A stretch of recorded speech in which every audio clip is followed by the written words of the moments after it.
Hi అండి. Life of Aditya 30వ భాగం వినండి. మాలతి కనిపించట్లేదు. వెతుకుతూ వీరభద్రం ఇంటికి వెళ్ళాలని వస్తున్నాడు ఆదిత్య. అక్కడి నుండి కొనసాగింపు.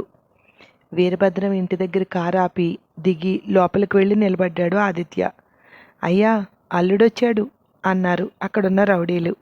పడక కుర్చీలో కూర్చున్న వీరభద్రం లేచి నిలబడ్డాడు.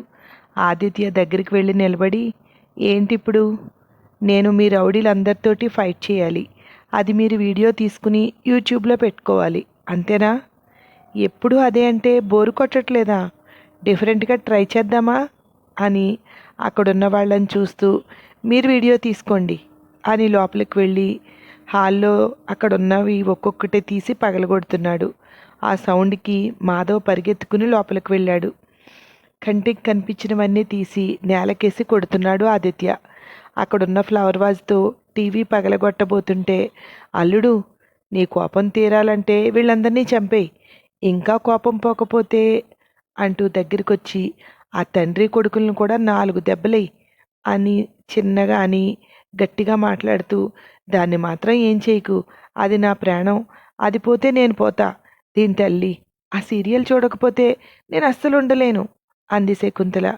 ఏమైంది అల్లుడు? ఏంటి కావాలి నీకు?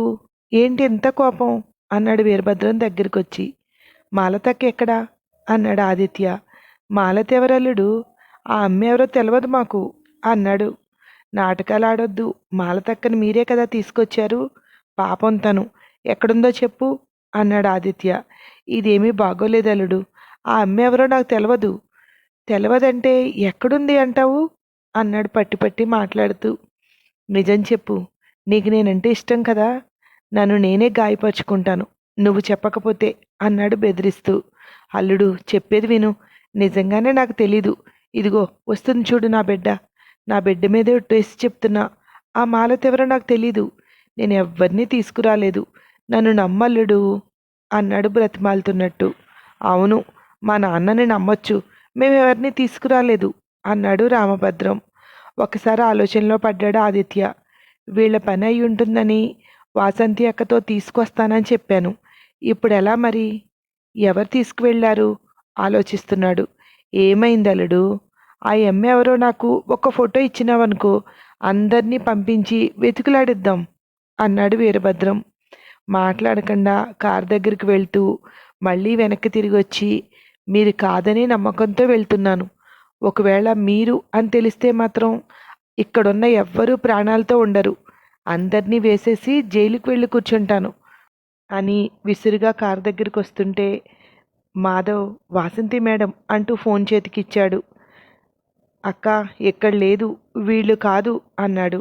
అదే అన్ని ప్లేసుల్లో వెతికాను, ఒక ప్లేస్ మిగిలిపోయింది, నేను అక్కడికి వెళ్తున్నాను, నువ్వు కూడా వచ్చేయి. పెండ్యాల రోడ్డు ఉంది కదా, ఆ రోడ్లోకి ముందుకు వచ్చాక అక్కడ 4 రోడ్ల జంక్షన్ ఉంటుంది, అక్కడి నుండి రైట్ తీసుకుని ముందుకు వచ్చేయి, అక్కడ దూరంగా కొండలు కనపడుతూ ఉంటాయి, అక్కడ ఉండొచ్చేమో అని అక్కడికి వెళ్తున్నాను, నువ్వు వీలైతేరా అంది వాసంతి. సరే అక్క అని కాలు కట్ చేసి వాసంతి చెప్పిన రోడ్డు వైపు పోనిచ్చాడు. ఆదిత్య ఉన్న దగ్గరికి అది దగ్గరవడంతో ముందుగా ఆదిత్య వెళ్ళాడు. కొండలపైకి కాలిబాట కనపడుతోంది. అక్కడే పక్కగా కారు పార్క్ చేసి దిగాడు. వెనకే మాధవ్. పక్కనే ఆగింది కారు. వాసంతి దిగింది దానిలో నుండి. ఆ బాటలో ముందు వాసంతి నడుస్తుంటే వెనకే వీళ్ళిద్దరూ వెళ్తున్నారు. దూరంగా కూర్చుని కనిపిస్తోంది మాలతి. అదిగో, అది మన మాలతినే అంది వాసంతి. అవునక్క, అక్కడ కూర్చుందేంటి? ఉండు, నువ్వు కొంచెం పక్కకు నడు, నేను వెళ్తాను అంటూ వాసంతిని తప్పించుకుని ముందుకు పరిగెత్తుకు వెళ్ళాడు ఆదిత్య. ఆదిత్యను చూసి, నువ్వా తమ్ముడు, ఎంత బ్యూటిఫుల్గా ఉందో చూడు అంటూ పక్కకు జరిగి కూర్చుంది. మాట్లాడకుండా తన పక్కనే కూర్చున్నాడు. వీళ్ళని చూస్తూ వాసంతి కూడా వచ్చి మాలతి పక్కన కూర్చుంది. అక్క, మన నాన్నతో పాటు ఇక్కడికి వచ్చేవాళ్ళం గుర్తుందా? నాన్న నీకేం కావాలి అని ఎప్పుడు అడిగినా నేను ఇక్కడికే తీసుకువెళ్ళమనేదాన్ని. ఈ ప్లేస్ అంటే నాకు చాలా ఇష్టం, ఇక్కడ కూర్చుంటే ఎందుకో నాన్న పక్కనే కూర్చున్నట్టు అనిపిస్తోంది అంది మాలతి. మాలతి భుజం చుట్టూ చేయి వేసి దగ్గరగా పట్టుకుంది వాసంతి. జరిగినవన్నీ మర్చిపోవటానికి చాలా ప్రయత్నిస్తున్నానక్క, కానీ కొన్ని కొన్ని సంఘటనలు మనసును పట్టి పీడిస్తున్నాయి అంది. నువ్వు వీటన్నిటి నుండి బయటపడతావురా, మేమున్నాం కదా నీకు. నువ్వు కనిపించక ఎంత కంగారు పడ్డానో తెలుసా? ఇద్దరం ఊరంతా వెతికాం. నీకెప్పుడు రావాలనిపిస్తే అప్పుడు నాకు చెప్పు. లేకపోతే ఆదిత్య ఉన్నాడు కదా, ఇద్దరిలో ఎవరో ఒకరు వస్తాం. ఒక్కదానివే రావద్దురా ప్లీజ్, అంది వాసంతి. సారీ అక్క, నిన్ను కంగారు పెట్టినందుకు. టీవీ చూస్తూ కూర్చున్నాను. అక్కడ కూడా నాకు జరిగినట్టే ఎవరికో జరిగినట్టు చూపిస్తున్నారు. దాంతో పాతగాయం మళ్ళీ కలుక్కుమంది. నమ్మించి అలా ఎలా మోసం చేస్తారు? తట్టుకోలేకపోయానక్క. అందుకే ఇలా వచ్చేశాను. సారీ, ఇంకెప్పుడు చెప్పకుండా రాను, అంది. అక్క, నీకు జరిగింది తలుచుకుంటూ బాధపడుతూ కూర్చోకు. నువ్వు బయటకొచ్చి చూడు, నీలాంటి వాళ్ళు ఎంతమంది ఉన్నారో. నీకు మీ అక్క ఉంది, నిన్ను చంటి పాపలా చూసుకుంది. ఏ దిక్కు లేని వాళ్ళు, ఇలా జరిగినందుకు నీదే తప్పని ఇంట్లోంచి గెంటేసిన వాళ్ళు చాలామంది ఉన్నారు. అక్క, అందరికీ నువ్వు ఒక దారి చూపించేలాగా తయారవ్వు. నిన్ను చూసి ఎంతోమంది అమ్మాయిలు ఇన్స్పైర్ అవ్వాలి. అలా అని నీ గతమంతా వాళ్ళకి చెప్పాల్సిన అవసరం లేదు. వాళ్లకు మారల్ సపోర్ట్ ఇవ్వు చాలు. వాళ్లలో నిన్ను నువ్వు చూసుకో. ఇలా బ్యాలెన్స్ కోల్పోకుండా నువ్వు స్ట్రాంగ్గా నిలబడు. నువ్వెలా చేయలేకపోయావో వాళ్ళతో చేయించు. తప్పు చేసిన వాళ్ళ పట్ల కాళికగా మారు. నీకు తోడు అక్క నేను ఉన్నాం. తప్పు చెయ్యాలి అనుకునే వాళ్ళల్లో భయం పుడుతుంది తెలుసా? మగవారిని నమ్మి మోసపోయిన వాళ్ళ పట్ల సమాజం చిన్నచూపు చూస్తుంది. అదే ఆడవాళ్ళని నమ్మి మోసపోయిన అబ్బాయిలైతే జాలి చూపిస్తుంది. అలాంటి అమ్మాయిలకి కావలసిన ధైర్యం, ఆ ధైర్యాన్ని నువ్వు ఇస్తూ నీకు ఒక ధ్యేయం ఏర్పడుతుంది. నువ్వు దీని నుండి తొందరగా బయటికి రాగలుగుతావు, అన్నాడు ఆదిత్య. థ్యాంక్ యూ తమ్ముడు. ఖచ్చితంగా నువ్వు చెప్పినట్టే చేయటానికి ప్రయత్నిస్తాను. చూడు, నెమ్మదిగా నాలో మార్పుని నువ్వే చూస్తావు, అంది మాలతి. అది మా అక్కంటే, అలా ఉండాలి. ఏదన్నా సరే ధైర్యంగా చెప్పంతే. నీ వెనక మేమున్నాం కదా, ఆ ధైర్యం నీకు మేమిస్తున్నాం. నువ్వెంతో మందికి ధైర్యం ఇచ్చేదానివిగా నిలబడాలి. అలా అని మేం కోరుకుంటున్నాం తెలుసా, అన్నాడు. తప్పకుండా నేను మీరు అనుకున్నట్టుగానే తయారవుతాను, అంది ఇద్దరి చేతులు పట్టుకుంటూ. ఆ టాపిక్ని డైవర్ట్ చేస్తూ, మాలతి మేడం, మీరు కనిపించక ఇప్పుడు తమ్ముడు ఏం చేశాడో తెలుసా? ఆ వీరభద్రం ఇంటికి వెళ్ళి అక్కడున్న వస్తువులన్నీ పగలగొట్టాడు. నిన్ను వాళ్ళు కిడ్నాప్ చేశారేమోనని వాళ్ళకి వార్నింగ్ ఇచ్చొచ్చాడు, అన్నాడు మాధవ్. ఆ వీరభద్రం ఎవరు? ఇడిసమంటే ఇడిసను అతనే కదా, అంది మాలతి. మన ఆదిత్యని అల్లుని చేసుకోవాలని గట్టి ప్రయత్నాలు చేస్తున్నాడు, అంది వాసంతి. అవునా? మీ మామగారింటికి వెళ్ళావా నా కోసం, అంది మాలతి. ఊరుకో అక్క, నువ్వు కూడా. అదొక మెంటల్ ఫ్యామిలీ తెలుసా? హాల్లో ఉన్నవన్నీ పగలగొడుతూ టీవీ కూడా పగలగొట్టకపోతే ఆ వీరభద్రం భార్య ఏమంటుందో తెలుసా?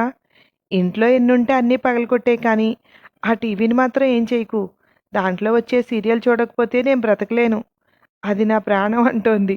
కావాలంటే అందరినీ చంపేసి తండ్రి కొడుకులిద్దరినీ కొట్టిపో, కానీ టీవీని వదిలేయి, అంది. నవ్వుకుంటున్నారు నలుగురు. తమ్ముడికి ఆల్రెడీ లవర్ దొరికేసిందిలేండి, అన్నాడు మాధవ్. ఏంటి మాధవ్, అన్నాడు కసురుతున్నట్టు ఆదిత్య. ఆ అమ్మాయి ఏంటో తెలుసా? అమలని నేను ప్రేమించడం, ఆ అమ్మాయి కోసం నేను జైలుకు వెళ్ళడం, ఇవన్నీ తెలుసుకుని నా మీద అభిమానం పెంచుకుంది. అది ప్రేమ అనుకుంటోంది. నాకు ఆ అమ్మాయి నచ్చింది కానీ మా ఇద్దరి మధ్య ఉన్నది ప్రేమ కాదు, ఒక ఫ్రెండ్షిప్ అంతే. ఇంకో 2 సంవత్సరాలు పోతే ఆ అమ్మాయికే తెలుస్తుంది ప్రేమ అంటే ఏంటి, ఇష్టం అంటే ఏంటి అనేది, అన్నాడు. ఒకసారి మాకు పరిచయం చేయొచ్చు కదా, అంది. ఊరుకోండక్క, మీరు కూడా. పరిచయం చేసేంత సీన్ ఏం లేదు. మన అశు మూవీలో నటించడానికి ఒప్పించాను ఇద్దరిని, అన్నాడు. అంటే ఆమె నీ మీద చూపిస్తున్న ప్రేమని ఈ రకంగా వాడుకుంటున్నావా, అంది వాసంతి. అలా కాదక్క, ఇక్కడైతే సెక్యూర్ కదా. ఆద్య అమల కూతురుని చూడు, సీమటపాకాయ్ ఖచ్చితంగా ఈ పాత్రను చించి ఆరబెట్టేస్తుంది. తనని ఒక్కదాన్ని తీసుకువెళ్ళడం ఎలాగూ కుదరదు. ఆ తల్లి క్యారెక్టర్ ఏదో తనకిచ్చేస్తే ఇద్దరూ నటించేస్తారు, అన్నాడు. నటించడం అందరూ చేయగలుగుతారంటావా? ఒకసారి చెక్ చేస్తే బెస్ట్ ఏమో, అంది మాలతి.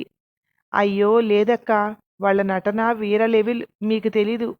ఇంట్లో ఆ పెద్దావిడ దగ్గర వీళ్లకు ఏమీ తెలియనట్టు అమాయకంగా ప్రవర్తిస్తారు. మొన్నేం చేశారో తెలుసా? ఆవిడికి నిద్ర మాత్రలు కల్పించి ఆవిడ పడుకున్నాక మన ఇంటికొచ్చారు అన్నాడు. అమ్మో! ఖతర్నాక్ అంది. అనుకుంటే చాలు అదేదో రకంగా చేసేయాలి. ఆద్య అంటే చిన్నపిల్ల. తను కూడా సేమ్ అదే మెంటాలిటీ. ఇద్దరూ అంతే. ఏమనుకుంటే అది చేసేస్తారు. రోజు గేటు దగ్గర కాపలా నేను వెళ్ళేటప్పుడు, వచ్చేటప్పుడు. అది ప్రేమ కాదు. నీకు నా మీదున్నది ఇష్టం అని చెప్పాలనుంది. కానీ ఎందుకు తనే తెలుసుకుంటుంది కదా! ఫ్రెండ్లీగా ఉంటే తప్పేముంది అనిపిస్తోంది అన్నాడు. కానీ తమ్ముడు, ఆ అమ్మాయి సినిమాలో నటించడానికి ఒప్పుకుంది. నువ్వక్కడ షూటింగ్ దగ్గర ఉంటావేమో, నీతో కలిసి మాట్లాడడానికి అది కుదురుతుందని. అందుకే తండ్రి క్యారెక్టర్ నువ్వు చేస్తావా అని అడిగింది కదా! అన్నాడు మాధవ్. సంభాషణ మారుస్తూ చీకటయింది. ఇక వెళ్దాం అన్నాడు ఆదిత్య. అందరూ లేచి నడుచుకుంటూ కార్ల దగ్గరకొస్తున్నారు. తమ్ముడు షూటింగ్ అప్పుడు చెప్పు. నేను కూడా ఒకరోజు వచ్చి చూస్తాను అంది మాలతి. అలాగే అక్కా అన్నాడు. వాసంతి, మాలతి ఇద్దరూ ఒక కారులో వెళ్ళిపోయారు. మాధవ్, ఆదిత్య ఇంకో కారులో వెళ్తూ ఆ షూటింగ్ అది చూస్తే మళ్ళీ తనకు పాత జ్ఞాపకాలు బాధ పెడతాయి. తీసుకువెళ్ళకూడదు అనుకున్నాడు ఆదిత్య. ఆ తర్వాత ఏమైందో మరో భాగంలో విందురు గాని. Thank you.